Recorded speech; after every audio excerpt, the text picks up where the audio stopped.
কি ব্যাপার ভাই, এভাবে চিল্লাচ্ছ কেন?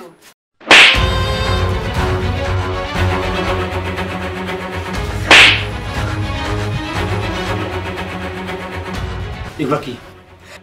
এগুলা কি?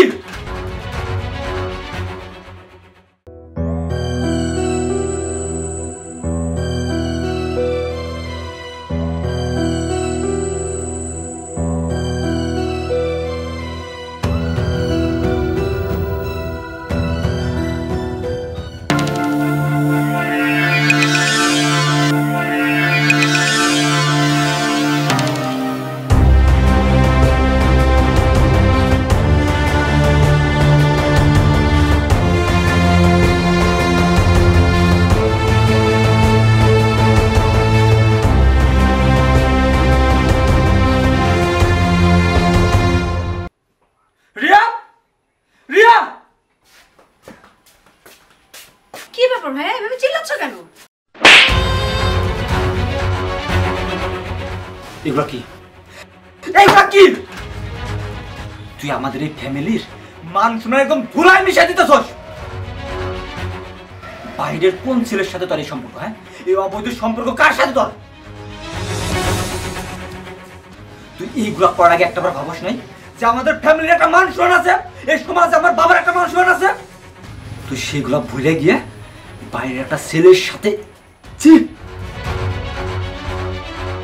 তোর এটা শাস্তি হওয়া উচিত। বাবা, বাবা! কি হচ্ছে কি হচ্ছে? সকাল সকাল চিল্লাইতেছিস কেন? দেখো তোমার মেয়ে, তোমার আদরের মেয়েগুলো ব্যাগে করে নিয়ে ঘোরে, আমাদের মান সম্মান একদম ধুলায় মিশে দিল।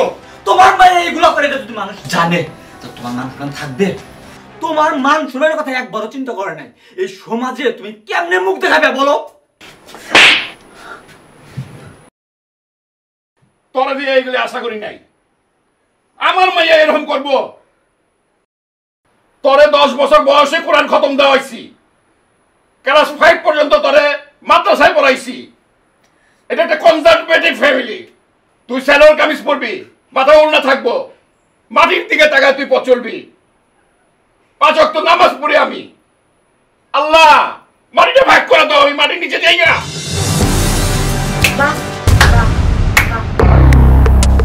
আমার ব্যাগে কন্ডোমের প্যাকেট দেখে, পিলের প্যাকেট দেখে তোমার ধর্ম জাগ্রত হয়ে গেছে? 10 বছর বয়সে আমাকে কোরআন শিক্ষা দিয়েছিলাম, সেই কথা মনে পড়ে গেছে? আর মাত্র একদিন আমার ব্যাগে এই পিলের প্যাকেট, কন্ডোম দেখে তোমার মধ্যে ভয়ঙ্কর রূপ চলে আসছে।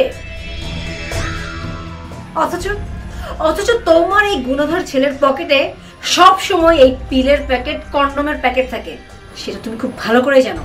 তারপরেও না কিচ্ছু বলো না। কারণ কি? কারণ সে একটা ছেলে। আর এই একদিন আমার এই ব্যাগে তুমি এই প্যাকেটগুলো দেখে তোমার মাটি ফাঁক হয়ে যাচ্ছে। কারণ কি? কারণ আমি মেয়ে আর সে ছেলে। ও তোমার ছেলে, এই জন্য ছেলের কোনো অন্যায় না। আর আমি মেয়ে বলে সব অন্যায় আমার হয়ে গেছে। মনে পড়ে বাবা, 1 বছর আগে আমার প্রাণপ্রিয় বান্ধবীকে তোমার ছেলে ধর্ষণ করে, যার কারণে আমার বান্ধবী প্রেগনেন্ট হয়ে যায়। শেষমেশ কোনো উপায় না পেয়েও সুইসাইড করে। তুমি তো বাবা 10 গ্রামের বিচার করো। সেদিন কি বিচার করেছিল আমার বান্ধবীর? কোনো বিচার করোনি। হ্যাঁ, বিচার তুমি একটা করেছিলে।